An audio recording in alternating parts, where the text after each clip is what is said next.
Welcome to Next Gen Manufacturing. We're going to dive right into something really cool today: how machines see.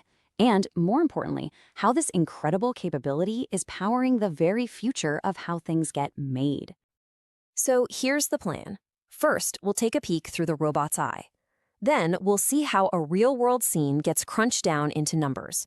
After that, we'll crack the code that machines use to make sense of it all, get into the science of surfaces, and then, the big one, we'll see how all this stuff unleashes manufacturing's true superpower.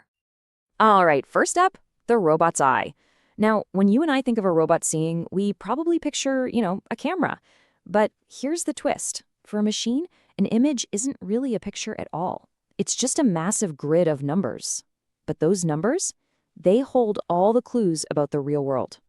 And the goal here isn't just taking pretty photos of, say, a gear on a conveyor belt. No way. It's about giving a machine the power to instantly understand what it's looking at and then make a decision. And to do it with just incredible precision and speed. The source material has a great word for this: Productique. Basically, the automation of manufacturing itself. Okay, so how does a real physical object out there on the factory floor actually become a bunch of numbers inside a computer? Well, it all starts with the absolute smallest piece of a digital image. Right, the pixel. And a pixel is so much more than just a tiny dot on a screen. It's actually a super sophisticated piece of hardware. Just think of it like a tiny solar panel, a single cell on a sensor that literally converts photons, light, into an electrical charge. It's a microscopic light-to-energy converter, happening millions of times for every single image. And that conversion happens in this really methodical 4-step process. You've got charge accumulation, then transfer, then a line-by-line readout, and finally, it's all turned into a digital signal. This is it. This is how the rich, kind of chaotic visual world gets translated line by line, pixel by pixel, into a perfectly structured language that a computer can actually read.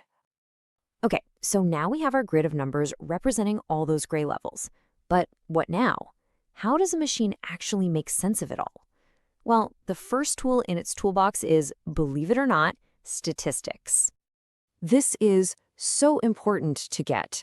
Instead of seeing, a metal part or a person's face, the computer first just sees a statistical distribution. It's like it's taking a census of all the different tones in the image. It is a completely purely mathematical way of looking at the world.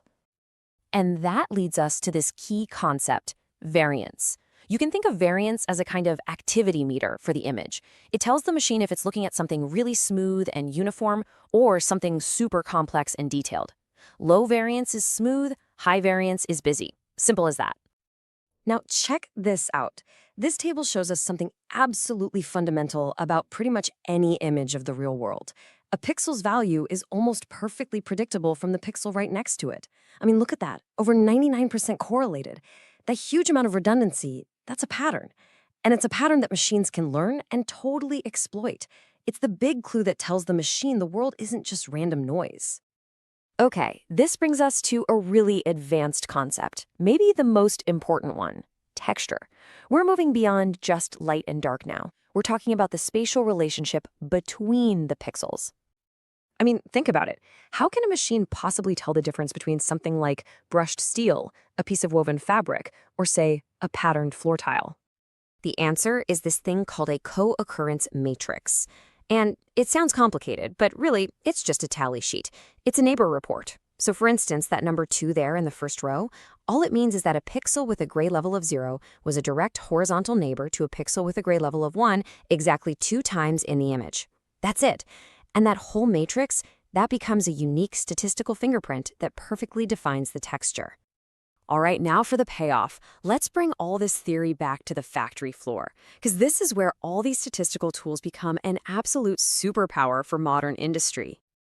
And like the source material says, these techniques are literally purpose-built for the world of Productique, for manufacturing automation. This is where all that math we've been talking about gets its hands dirty and meets the reality of the production line. So by analyzing texture and all those statistics, machines can do these critical quality control jobs, finding boundaries, detecting edges, classifying materials, and spotting tiny flaws millions of times over. and they do it without ever getting tired and without making mistakes. It's all about achieving consistency and perfection, but on a totally superhuman scale. And here's a perfect real-world example right from the source material. By calculating things like contrast and correlation straight from that co-occurrence matrix we just saw, a machine can instantly tell these different floor tile patterns apart, and then it can sort them on a super high-speed production line.